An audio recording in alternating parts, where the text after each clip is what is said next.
I've been a Christian for 30 years this year, and I've been clean off of drugs for 30 years this year. Before I became a Christian, I was brought up on a council estate in Gravesend, which is just on the outskirts of London and stuff. So left home very, very early. I was 13 years old. I had a very abusive background. Didn't really have any, I didn't think at the time, any God influences in my life. I know that my nan used to go to the church, to a food bank. Back then, I don't think they called them food banks, but you'd get parcels and food and stuff. And they used to do where you could go in jumble sales, I think they were called, and stuff like that. So that was probably as close as I got to the church side and them sort of things. I went to Sunday school, but got expelled. Went to a youth group, which I've just been talking about just then, where someone used to come and they used to come and bring buses onto the estate and ship all the kids out. And it's like nowadays that couldn't happen because of the way parents were. But back on there, thinking about it now, it's like when the bus turned up, no one knew what the bus was, but everyone used to kick their kids out. Get on that bus. You had no idea where you're going. It's really sort of like, it's weird, isn't it? So I did have that sort of influence, if you like, and that's about it. I can't really remember much more about church or having anything to do with church. I do remember sort of like going, God, get me out of this a lot. Especially as I got older and then ended up in prison. And it used to be, oh God, I'll never do it again. I think a lot of us, that's one of those things we used to say, you know what I mean? If it's God, get me out of here, get me out of here. I've learned over 30 years of being a Christian, when I first got saved, it was quite dramatic. I had a near-death experience, so I actually had a vision of heaven and hell, which is something that not a lot of people get to see. I was pronounced dead, so what I saw was real. I was an addict for 13 years. I was a registered drug addict. I come off without any cold turkey like that. No cravings or nothing like that. I had kidney failure and had hepatitis, and within 6 weeks, gone. So it's a really dramatic conversion. But to get to that place was a journey in itself. So I've been through, I never went to school, I got expelled, I've got dyslexia. But, you know, back then I was a naughty kid. And that was when teachers used to give you an hiding, you know what I mean, and them sort of things. So, of course, if I didn't understand anything, I would get beaten up by the teachers, basically. I was made to sit under a grand piano once because I couldn't understand notes and stuff like that. And I went mad because it really hurt my ears and stuff. And, of course, I got expelled from that school. And then my headmaster hit me, so I threw a chair at him. He hit me back again. I went and told my dad. My dad went to the school and punched the headmaster. That didn't help. So no one then wanted to have me in schools because of my dad. But like I said, he was very aggressive. But I grew up with, now this is quite nice. Do you remember Shirley Crabtree? Big Daddy. Well, that's my uncle. Not my real uncle, but my uncle as in the wrestling family uncle, because my dad was a sparring partner for Giant A-Stacks, Big Daddy, Jackie Pallow, and them sort of things. So I grew up in that. It's really weird because it's like, I'm not saying you're old, but some of you are old, right? You know what I mean? No, but it's nice though to be able, because when I do this at school, they go, Stone Cold Steve Austin. Like, no, this is like wrestling, proper wrestling, you know what I mean? But that's that. So I grew up with violence, and it was really, really quite violent and stuff. So if I ever got into a fight, the first thing my dad would do is I'd have to go out, and if it's your best friend, you'd have to beat them. And you don't come back in the house again. And it was awful because I hated it because I wasn't that sort of person, you know. But my dad's side of the family are Romany gypsies. My mum's side of the family are sort of like Jewish German and stuff. It wasn't a good start, you know what I mean? A Romany gypsy and a Jewish German having a baby, you don't need that. And they had 4 of them. You thought they would have learnt on the first one. But it was chaotic. There was anger and hatred and everything. And my dad was abused as a child, which meant as he got older, he started abusing us. Me, it was more violence and stuff like that, so I was put in hospital. It sounds really weird, but I met Ralph Harris in Gravesend Hospital. He come and sung 2 Little Boys Have 2 Little Toys. And my dad had broken my back. And, you know, and so I was in hospital when I met him. So it's really strange the way that life takes you. But as I grew up with a lot of hatred and I didn't know what to do with it. And yet my nan was the only person that could calm me. And because, you know, my dad wouldn't go near my nan. It's like, you know, it's amazing them sort of superpowers grands have. That I could go through that gate and my dad wouldn't touch me. My dad was 6'7" and weighed 28 stone. So he's a big man, you know, like I said. And when you're sparring with like wrestlers like that, they wouldn't let him wrestle because he had a metal plate in his head. He used to be called the Tank. And he loved headbutting people. And that's what he done. And it was unbelievable. The amount of people that he, you know, I've just said it, but you know, you don't hit your son's headmaster. That doesn't happen. And the reason he hit him, because he hit me and he said, no one hits my son apart from me, which is really weird. So, so it got to the point, I was about 13 years old, and my dad, like I said, he put me in hospital and stuff. I'd come out of hospital, and I had to live in the attic, because my dad used to like a good drink, 18 pints a night if he could. And then he'd come in and beat the living crap out of me. Well, I had enough, and I moved out. And I moved in with my brother and his girlfriend just about 5 doors up from where I lived and stuff. And so I was about 14 and she was 29. And my brother had enough of her and dumped her on me. It sounds weird, but that's how it was back then. So I was 14 years old, living with a 29-year-old who had 2 kids. And then I had my first baby with her when I was 14. So I had to start grafting. So I became a window cleaner. You know, and the thing about being a window cleaner is the minute you go away, you tell the window cleaner you're going away, and you tell the milkman. So I also become a milkman. So, and then that was my doors to being, oh, you're away for a week, you're away for 2 weeks, and then I'd sell the information off, and then we'd rob you. And that's the way that my life went through this thing. But if you got caught, which I did a few times, God, did you take a beating? So that was trapped in a life that you can never get out of. And I can honestly, genuinely remember sitting down sometimes and just crying in the garden and thinking, how do you get out of this? When you've got no one you can go to, because everyone you've gone to abused you, or, you know, I had a teacher, I turned up 5 minutes late for a meeting, and they took me in their car, they took me to a place called the Ball Ring, and they raped me for turning up 5 minutes late for a meeting.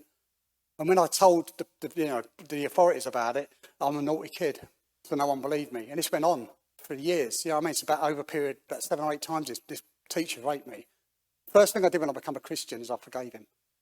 Before I was a Christian, I was looking for where he was, and I was going to kill him. And I was going to kill him in a way that you wouldn't have thought about. You know what I mean? I was thinking about really, really doing... I'd been arrested for having guns and arson with intent and stuff. I'd covered someone with petrol, with some of the things people haven't heard, with petrol and stuff like that, and, you know, and threatening to set my light. And then one time, having a joke, and it was a joke, we pinched a load of Ford Escort Mark 1s, because they were the easiest cars back then to nick and stuff. And we used to rally them around the quarries. And I went with a friend of mine, and we covered them all in petrol, because we'd done a load of acid, and then we decided we was going to do a load of speed, and got very paranoid and thought, oh, the police are going to come and bust us. So we put petrol all over these cars. And he slipped down the bank, and I didn't see him slip down the bank, and he fell underneath one of the cars and got trapped under the car. And I couldn't find him. I thought he'd done a runner, and I lit the cars. So basically, he killed him. But and I sat there, and the police come and arrested me. And when they got me into the cell and stuff, and they said, oh, you've killed your friend. I went, yeah, okay, I have. Because I didn't know whether I had or not and stuff like that. So it was I got done with arson with intent on that one. But when I got to court, I was a young offender, and they said, has anyone spoke to you? And they hadn't and stuff. And it turns out it wasn't. I had to drop the plea, but it's still on my DBS now. But them sort of things was my natural way of life. I lived a chaotic life, and you don't realise how chaotic your life is until something happens to stop it. And like I said, I was sitting just there and saying about through my life, I can remember lots of little things happening. I worked in London as a lagger. I don't know if you know what a lagger is. So I used to be a lagger, but I was the fastest lagger in town because I was constantly doing amphetamines.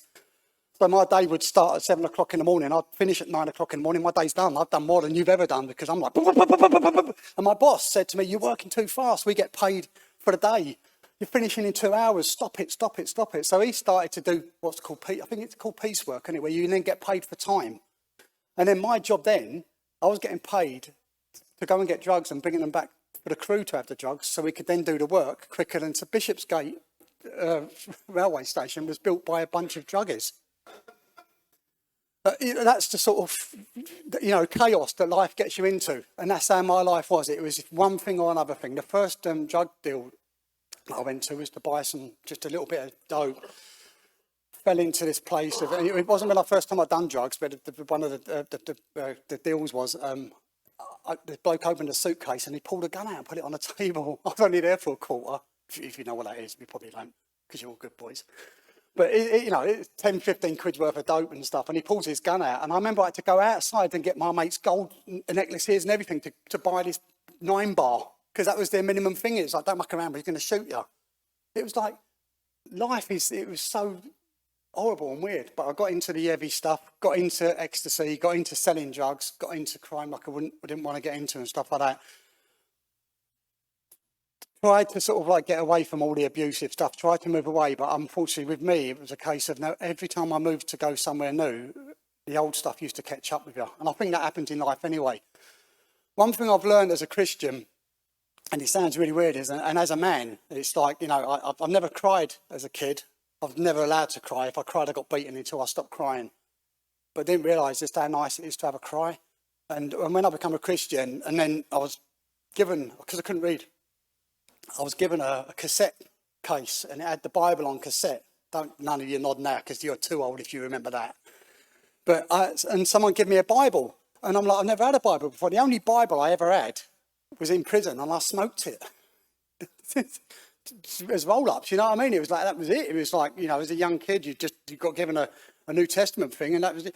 But I sat down with this Bible after I'd been saved, this cassette thing. I went through it all, and listened to all the stories and what it said about Jesus and the forgiveness and this sort of stuff. So I had a real good understanding of it all. But the main thing that got me was that David, King David.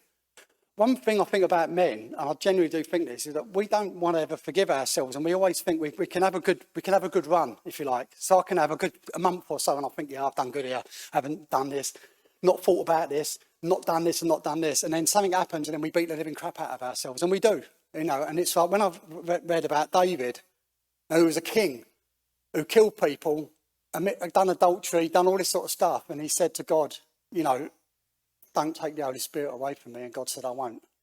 That showed me a true love. That, there's some things in life we can't help. We do what we do. I hate the word sinners, but we are muck-ups. We cock up on everything we do. Well, nearly everything we do. You can never please your wife. I'm not knocking wives, but it doesn't seem to matter. We always seem to take it the wrong way. No one, even if it's your mates trying to tell you something and stuff. And then when the first time I learned the prayer, the Lord's Prayer, which I think is the most amazing thing, but I don't know if you've ever heard it this way, when it says, forgive me my sins as I forgive others, or forgive my trespasses as we forgive others. So to put it in this perspective, I used to say that quite happily, but I never did really forgive other people. But forgive my trespasses as I forgive others. So I was constantly asking God to forgive me when I weren't happy to forgive my dad, forgive my family members, forgive my friends that had robbed me, forgive this and forgive this. And when that penny dropped about that side of it, that's when I think my Christian journey began. So I'll jump right back to how I became a Christian. I got into gambling quite bad because I was selling drugs in an arcade. And I was doing about 80, 90 quid a night and stuff down in this thing. And I was earning loads of money and stuff like this. And I was one of these people that I was such a good convincer, is a good word, I think, sort of thing that, my girlfriend at the time, I'd had my first baby, now I'm on my second baby. And sort of like I'd gone indoors and I had these, just gone and scored some stuff, and the purse was on the table, and I didn't need to do it. I couldn't help it. It was an habit. If I saw a purse or a wallet, anything, I opened it up. There was a couple of £20 notes in there. Took it out, put it in my pocket. Didn't need it. I had a pocket full of money. Didn't need the money. Couldn't help it. That's what I was like. But the difference is that no one's ever confronted me before. No one ever had the balls to sort of to accuse me. Even though I could genuinely pinch something off of you, you'd see me pinch it, and you'd say to me, and I'd go, no, I haven't. And I'd convince you were wrong. Which is, it's like that's the most evilest thing in the world, isn't it? When you know you've done it and you're convincing someone. And I lost loads of friends doing it. I've had a journey of meeting my friends and asking them for forgiveness, but some people still don't want to forgive you. And that's the thing, I think that's the hardest part. It is not having everyone will want to forgive you for the things you do and stuff. But anyway, she came upstairs and she said, empty your pockets. So I emptied my pockets, and there it was, 20 quid note scribbled up. Threw it on the thing. She goes, where'd you get that from? I said, I won at gambling. And she opened her purse and pulled out this £20 note, and there was a blue marker pen cross on this £20 note. And lo and behold, on the £20 note that came out of my pocket, there was a blue marker pen cross. And she was the only person, it hit me, bang, so quickly, I had no idea what to do. I got up, I was about 7 stone at the time, back then. I know I've lost a lot more, I can tell you looking, I know. But the anger and fear straight away, I got up, I grabbed hold of her by the throat, I walked her through we lived on a 3-storey building, and I threw her off the stairs. Just like that. And just stood there. There was blood on the walls, and she'd gone down here, and then the door opened, and my little daughter came out, and she started tagging on my trousers and stuff, saying, Daddy, Daddy. And I remember picking her up, and I put her down. I nearly threw her over the stairs. And I went into the bedroom, sat on the edge of the bed, and I just thought, what's going on here? This is my life. I can't do this anymore. Now, I was very heavily into witchcraft and reincarnation and seances and stuff like that. And that was a part of my life I think I just got into because it was a way of getting rid of things. Obviously, as a Christian, I know that that's quite real, but how dangerous it can be. So because I believed in reincarnation, I basically planned my own murder, which you don't often get to hear about a lot, but I didn't plan to commit suicide. I didn't want to commit suicide. I wanted to die. I had enough of my life. So it took 3 months. So I have a book out. I don't have any to give away, but if you want to read the book, you can get it on eBay for a couple of quid and stuff. We're trying to get them reprinted, but the company that done them has gone into liquidation. So we are going to try and fund it. I don't charge, so we just keep giving them away. I can't forget where I was. I've gone off. Where did I go? Where was I? So it took 3 months. I'm terrible. My head is going at 50 million miles. I'm looking at the time thinking, oh my word, I've got so much to do and so much to say and so much to, but I've got to go with it. So I basically, for 3 months, planned exactly what's going to happen. So I went and got a job in an hotel, and I was an hotel porter, and I worked in a bar. And when I weren't doing that, I was still doing bits and pieces. But I tried my hardest to try and change my life. And my girlfriend saw the difference in changing me and everything. And genuinely thought it was a good change. All I was looking forward to was this certain time when I'm going to sit down and plan this whole thing out. Anyway, it got to the point where I'm in the hotel and the other bloke was doing the portering and stuff like that. I walked past like I do most Friday nights before I went down to the nightclubs and stuff just to sell ecstasy and bits and pieces. Give him a joint, said see you later. Walked out of the hotel, walked around the back of the hotel, let myself in, got into my room downstairs, sat down now. I had about 1.5 ounces of paste amphetamine, which if you don't know what paste amphetamine is, it gets cut about 100 times before it gets onto the streets, probably 200 times now, but paste amphetamine is pure amphetamine, bad. I'd set up 10 needles, thinking if I don't know how many I'm going to get through. I was doing anywhere between 13, 14 needles a day anyway, so 10 needles of paste amphetamine should be more than enough to kill an horse. That was the plan. Sort of set my whole life in front of me. That's what's going to happen. This is going to happen. I'm going to die. Reincarnation, be born again, not as in born again, but as in come back as something, and hopefully not ants and bits and pieces. I don't know what it was, but I had a spirit guide that I believed in. All the things that in life we get trapped in and stuff like that. And it's, it really is that sort of thing. It's a real world that people don't talk about a lot, but it's definitely something to rip you away from where the true light comes from. And I remember all this stuff going on. My biggest mistake was, no, it wasn't my mistake. To me, my biggest mistake was I left the key in the keyhole. And what I'd done was I'd watched a gangster film once about someone who'd done the gangster, they grasped on the gangsters and stuff, and he had to kill himself. And basically he'd done it in his hotel room and done that. So I basically copied a plot of a film I'd seen. Stupid, And but he didn't leave the key in, but I left the key in, and that's what got me. So for the proof of how God works, and it's for those of you that don't have a faith, I don't say this because it's just something to try and lift up God. I love God with all my heart, and there is no doubt about it. I would never deny the power of God, and I have no embarrassment about showing my love of God to anyone. But God will prove to you without you even asking. So in a minute, I'm going to ask you to remind me about the picture. Okay, that's all you got to do. I will forget, I promise you, because I always do. Just remind me about the picture. So I'm here today because what was going on in that hotel, there was something else going on in a church half a mile away. So it was an opening day of a Pentecostal church. Now, I'd walked past this church building many, many times and thought, what can I rob from that place? I genuinely have, like a building site. There's always stuff going on. I didn't know it was a church, but I've walked past it every day. All of a sudden, it's all going up. And I'm thinking, oh, yeah, this is a lovely building. What can I rob? Never actually did rob anything from it. But then that night, I'd gone into this hotel room, which was my little room, and sat there and started injecting. And the next thing I know is, and it's the weirdest thing ever, I actually was on the floor, but yet I was standing up like I am now, looking at myself on the floor. Have you seen the film Ghost? Like that. Just something like that. Just on the floor. And I was watching myself like that. And the next thing I know is that the ambulance men were kicking the door in, coming down. I could hear what they said. No pulse, defibrillators, all this sort of stuff. And I'm there and I'm waiting. Where's my spirit guide? That was it. And then they got me into a little chair. In fact, the first thing they did is they got a stretcher. And they realised, because I was in the bottom of the basement, the stairs went up like this and you couldn't get a stretcher up. So they had to go back into the ambulance thing. Now, I remember all of this, and this is the thing that saved me. The ambulance men saved me from going into a mental unit. They were my witnesses, even when they weren't Christian or nothing to do with God. Because what I saw, they said, it's impossible. You cannot see what they saw unless you was part of a team. I love it when God backs things up.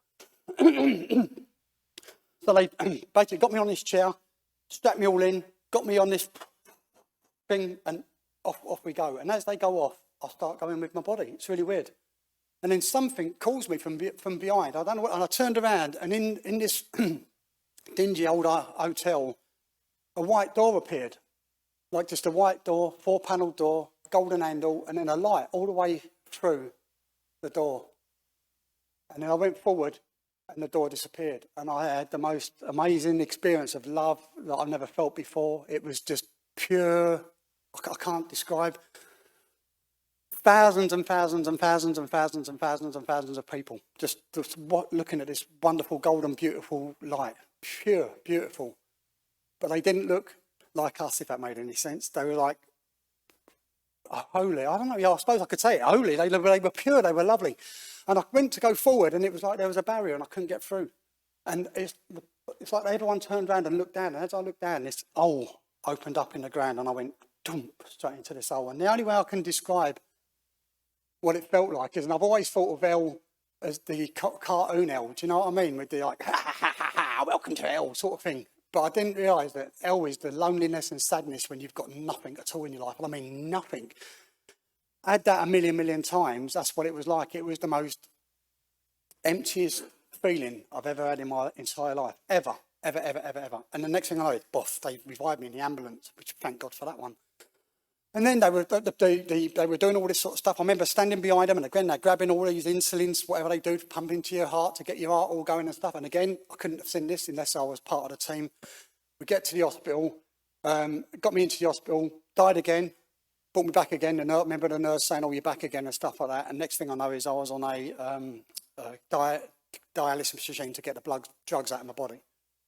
So I'd woken up. Now, like I said, while this is all going on, there's a church half a mile away, and they're having a prayer meeting. Now, I don't know nothing about this church. I know nothing about the prayer meeting until it happened. But what they've been praying was this new church. It was on top of the hill in Torquay. Now, I don't know if you've ever been to Torquay. There's 7 hills in Torquay. It's like it's a lovely place, but it's all hilly. And they were praying, and they were praying specifically for like drug dealers and drug addicts and stuff like that. Which, of course, I have no idea about any of this stuff. I do now as a Christian. I understand how powerful prayer is. So at that time, they're praying for me, even though they don't know they're praying for me, because obviously saying what's going on in my life is having an effect because of what they're doing in this church. So I'm in the hospital. I come through off the dialysis machine. I open my eyes. I'm about 6.5 stone now. Like I said, I'm on this machine. First thing I did was I pulled the needles out, which is not a good thing because blood spurts everywhere. I've got signs they think I might have AIDS and all this. Genuinely, it was panic like you wouldn't believe. Tried to run, but of course I had no energy and just fell over. And anyway, the orderlies come put me in a wheelchair and stuff. Next thing I know is I'm getting put into, in Torquay Hospital, there's a psychiatric unit in the bottom. They took me down, and the psychiatrist wanted to see me and said, why do you want to kill yourself? And I said, I didn't want to kill myself. I wanted to be dead. I didn't not try to. It's really hard to explain to people because they think you're mad, and it's true. You know, I didn't want to live. I had nothing to live for. Now I am alive. All I kept thinking about is all the people now I have to explain why it didn't happen, and especially my daughter. You know, if I'd have died, the idea was people say, oh, about your dad. Oh, my dad died when I was young. I'm really sorry to hear about that. And that is normally the end of conversation, isn't it? Now it's like, I've got all these people that are, oh yeah, he tried killing himself, done this, and you sort of build yourself up. Anyway, the psychiatrist asked me into the office and said, come on. And I said, look, I'm not interested in any of that. What I want to know is, tell me what this light was. Tell me what these people was, and tell me what that black hole was. And he went, what do you mean? And I said, this happened. It happened. I need to know what it was. And he said, oh, you didn't see like a tunnel of light and all this stuff. I said, no, I want to know what this is. He said, I don't know. I said, look, I saw, and this is I love this bit. I saw the ambulance men come into my room. I was standing next to the ambulance men. I saw them doing this. And he said, will you take a seat for a minute outside? And I'm sitting outside. It's a secure unit. You can't really go out anywhere. You have to have a card and stuff. And one of these in and out lifts or through the doors. And I remember sitting down. I remember these ambulance men walking past, and I'm looking at them. I thought, I know these people. Anyway, they'd gone in the office. I don't know how long for. Come out again, and this ambulance man walked past me, and he went. And I thought, what's going on here? And they called me back in again, and the psychiatrist said, look, I don't know what's going on, but what they've said, it's impossible unless you was part of the resus team. We don't understand, but I don't want to section you, but you can voluntarily section yourself under the Mental Health Act of 1985, where you come in and we help you find out what's going on. And I said, I need some time, because I thought, I ain't going, the idea of, you know what I mean? It's the idea of someone saying you're mental and you say you're not mental, and then you get mad saying it, and they say, I told you I was mad. I'm not mad, though, but I'm just trying to... No, but it's true, and it's a fear. And I was thinking, I've got to play this one right. I have got to play it right, otherwise they're just going to not let me out. I remember sitting in this wheelchair, and I heard this voice, the sweetest voice I've ever heard, and it said... And I looked around, and there's no one there, and I was thinking, I can't get out of this chair. And there was a ramp that goes up to a lift. And I managed to get up to this lift, and the door opened, and I fell in it, and I had a stroke. And the lift went up into the main hospital. I was found by a porter who took me to the arts unit. In the meantime, they were all looking for me down the bottom because I've disappeared. But I'm actually in the hospital upstairs. And then about 2.5 hours later, after having tablets and everything put under my tongue and having the chip, they let me out. I went back to the hotel room where they packed all my stuff up and put the needles that I hadn't used on top, and there was a letter on the top of the thing, and it basically said all the words you can imagine, the C word, the B word, the blah, blah, blah, blah, blah, blah, blah words, that we don't ever want to see you again. So I lost my job, lost this, lost that, and everything, and I just thought, I can't do this anymore. So I grabbed my bag, walked down the road, went to a place called the Belgrave Road, it's all bed and breakfasts and stuff like that, and I saw it said vacant, knocked on the door, and this top of the morning Irish person answered the door. I said, have you got a room? He said, I'm only over from, you don't know what an Irish is, because I'm crap at Irish. Oh, no. He was lovely, genuinely was. I can't do the accent, I wish I could. Oh, shit. Well, what's the chances you come to Yorkshire and you got an Irish person here? No, he did, he was bubbly, like you would, and a massive great big crucifix with Jesus by the door. And I was like, wow. I said, I need somewhere to stay. He said, I've only come over to collect my rent. I come over every month. He said, if you can pay me now. He said, I've got a room upstairs. Fantastic. He sold this room to me like you wouldn't believe. It's like, it's his tall key. I went, I love it. I don't want him to see it. Paid him, give me the key, went inside. It was a belling cooker, the old-fashioned belling cookers. And above the cooker was a straw roof. You know, like very Mediterranean type thing, in a bedsit. It was an old-fashioned metal bed. And I mean the old-fashioned frame ones with the 2 mattresses, a TV cabinet with a TV that didn't work, and a wardrobe, and a little table. And I remember sitting there, and I'd got a picture of my daughter, and I just thought, I've let you down. And I thought, I can't do this. And the urge just to kill myself again. So I had the drugs that were still in the bag, sat there, got a needle, went to stick it in, and I heard this love. And I looked around again, and I heard love. Follow me, and I'll give you love. And I remember shouting at the top of my voice in this bedsit, 3 o'clock in the morning, 28th of February, 1993, love! And it was like I was picked up. My feet hit the ground.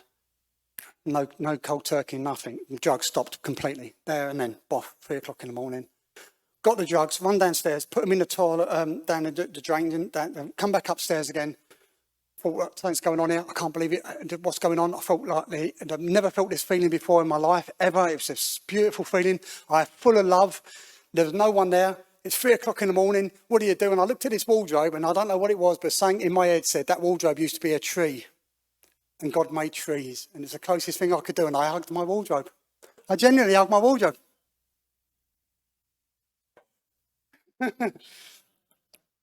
And I thought, I've got to talk to someone. But who do you talk to at 3 o'clock in the morning? So I thought, I know, I'll go to the nearest church. It wasn't the church that were praying for me. I'll get there soon. So I went across the road to this church and knocked on the door, because people don't live in churches. I know that now. I didn't know. At the time, I didn't have a clue about that. Anyway, I got the phone number, got to the phone box. I had loads of change. I'm putting it in, ringing up, and again, oh yeah, brilliant, this is really good. I said, my name's Steve Amos. Everywhere I went, every person I spoke to from 3 o'clock in the morning, my name, because I just thought this ain't real. I genuinely thought this is the biggest trip in my life. So I rang up, my name's Steve Amos, you ain't going to believe this. I used to be a drug addict, I'm not a drug addict anymore. This voice said love, I shouted out love, I don't do drugs, I'm full of love, I don't know what to do, I love you. Come and see him in the morning. And I'm like, no, I can't see you in the morning. Next church up the road, boom, the same again. The funny thing is, I spoke to my father-in-law, and he said no too. And then when I got married, he remembered it. That's weird, isn't it? Because he remembered, he went, that was you, weren't it? I went, yeah. And I was like, damn. And he's like, no, I couldn't have married your daughter back that time. We'd have killed each other. She's a goth. My wife's a goth, and it just didn't work back then. You know what I mean? Bit weird. Fine now. Anyway, next church. And I got so fed up, and I thought, I can't do this. And anyway, there was a little sign, and it said Samaritans. I'm the Samaritans up. Spoke to a bloke called David. 2 hours on the phone to the Samaritans. And he said to me, I'm not allowed to tell you what to do. He said, all I can say is I think God's got a calling on your life. Get yourself to church. And I'm like, I've been trying to go to church all morning. I've rung all these people up. And he said, oh no, he said, but churches, and I said, people don't live in church. He said, no, they don't live in church. And he's like, oh, so anyway, I said, well, I've got to get to a church. Then I've got to get to a church, not a problem. Put the phone down, went into a newsagent's, got myself a bottle of Lucozade, I think it was, or something like that. And I remember standing there and saying to this bloke, oh, you ain't going to believe this, my name's Steve Amos. Like he was like, yeah, so who gives a monkeys? Oh, I know, but I was a drug addict. I'm not a drug addict anymore. I'm full of love. I can't believe it. And he's going, all right, okay. He said, yeah. I said, I need to go to a church. He said, there's a fantastic church just down the road on the crossroads. And I went, right, I'm going to go home, clean myself up, get down to this church. So I get in the bed sit, and I didn't realise how bad I was. I had ripped jeans on. I had blood stains. I stunk really, really bad, because the clothes they found me, and were the only clothes that were in the hospitals that I had on. Got down to the bed sit, washed my face, thinking that was it. It was a good. I mean, I'll give you how bad this bed sit was, and it was. They had a portaloo in a room, and then cladded it. It's a good idea. So someone used to come in every 2 days and empty the portaloo in the bed sit, but it looked like a log cabin in the corner of a bed sit room. I mean, that's clever. That's really clever, isn't it? Really good. And so I remember coming out of the bed sit, just jumped straight in the back of a taxi, and there was an old lady in there, and she screamed like you wouldn't believe. And I was, I'm really sorry. My name's Steve Amos. I've got to go to church. I'm really sorry. I don't care where you come from. I'll pay for you. I'm really sorry. Anyway, she got out, paid for a taxi, and then this taxi driver took me to this church, and it was a spiritualist church. I didn't know about it at the time. So I go up to the door, I knock on the door, no one's there, go to the newsagents next door. I really need to speak to this person. Oh, he lives in that bungalow over there. So I go and knock on the bungalow door opens. Stunning blonde lady. I'm thinking, what a word, if that's a vicar's wife, I want to be a vicar. Because I didn't know about the spiritual side, that side of the church bit. And I said, I really need to speak to you. She goes, no chance, we're not having a meeting today. My husband's really, really ill, he's in bed. I'm really sorry, I can't help you. Shut the door. And I'm like, I can't believe it. So here I am trying to get to church, I can't even get to church. And all the people I've been speaking to, I can't get them there. I'm walking back. There's a very old Baptist church, and it was the sort of church like this, really, that I used to rob from. I used to take the lead off the roofs and stuff like that, and I've really had a bad feeling about it. I was thinking, oh my word, I can't go in one of those churches. It's the nick from them churches. But if I hang around, someone's going to come and tell me to clear off, because that's what used to happen as a kid, isn't it? You know what I mean? Get out of here. Anyway, so I'm wandering around, and right at the back of this church, there's a little cottage. This is Torquay, remember? So it's a little cottage, smoke coming out of it, and I thought, well, I'm going to go up there, and I went to knock on the door. And before I could get to the door, this door opened up, and this lady, she grabbed me and pulled me into the kitchen. Her name's Betty Quinn. And she goes, come in here, love, come on. And the bacon sandwich sitting there, and I sat down and I went, my name's Steve Amos. And I went through all the story, and she's crying and stuff. She goes, oh, it's beautiful, it's lovely. I said, can I speak to your husband, please? She went, no, we ain't having a service this morning. He's really, really ill. He's sick in bed. We're waiting for a lay minister to come in. I'm like, I need to speak to someone. She goes, there's a church just up the road. She goes, and it's just opened up.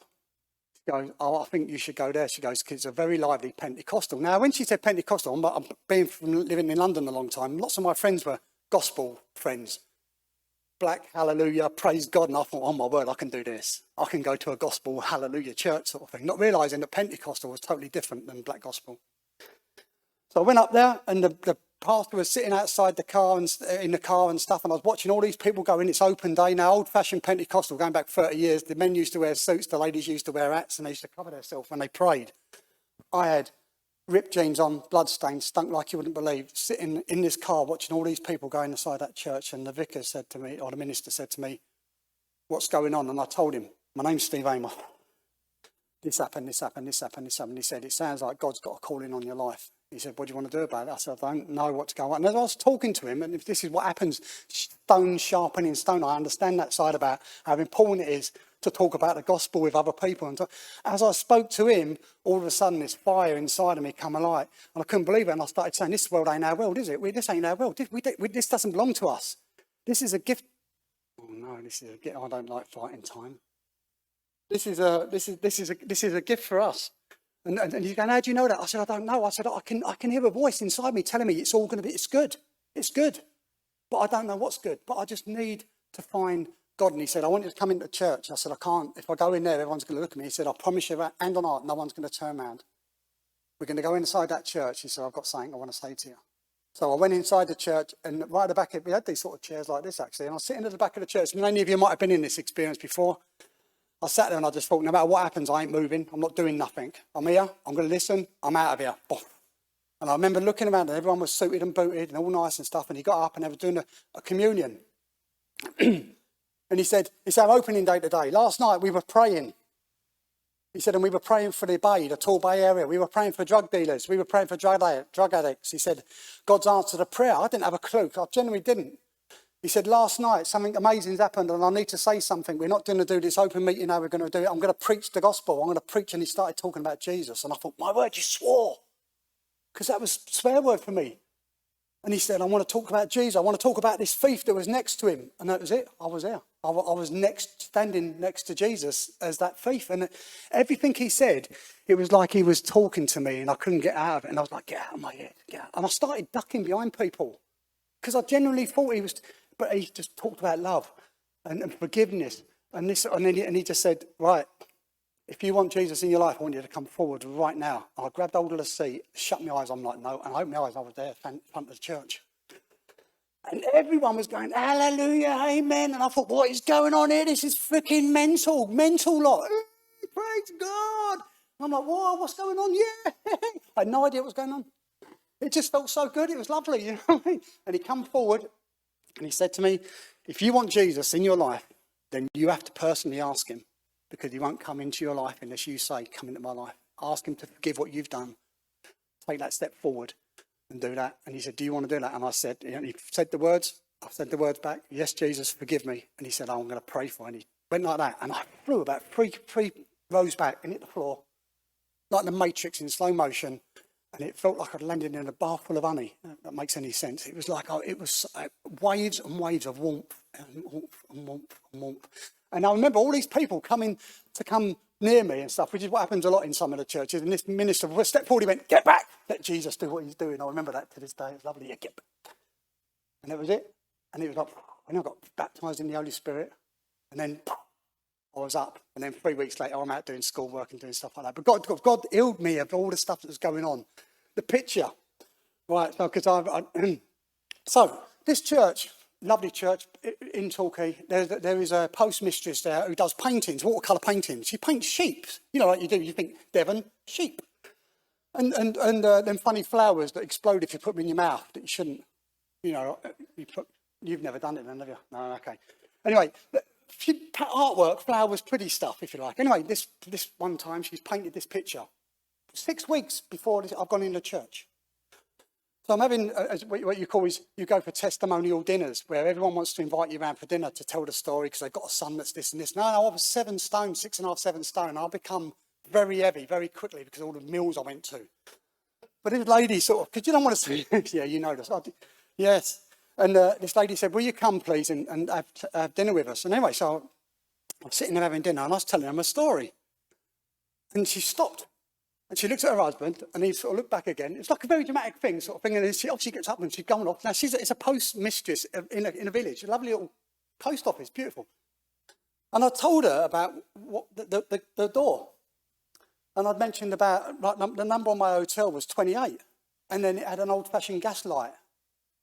Anyway, she'd come back at the dinner table, pulled out a cardboard roll, pulled out a picture, opened it up. It was my door number, the white door floating mid-air with a golden handle and 4 things, and the light comes through. She painted it 6 weeks before I went into the church. Now, that gives you goosebumps, doesn't it? That's because God does stuff that sometimes you don't have to. I don't need proof of where I am. I know I'm a Christian. I know that God saved me. My life has not been easy, because if anyone tells you being a Christian is easy, it's not. It's one of the hardest things. But I love the challenge of it every day. I love the fact that I muck up, because I love the fact I can ask God to forgive me. How boring would it be if we couldn't do that? You know what I mean? So, He's real. I hope I've blessed you today. If you've got any questions, like I said, I'll have a few minutes, but you can come and see me.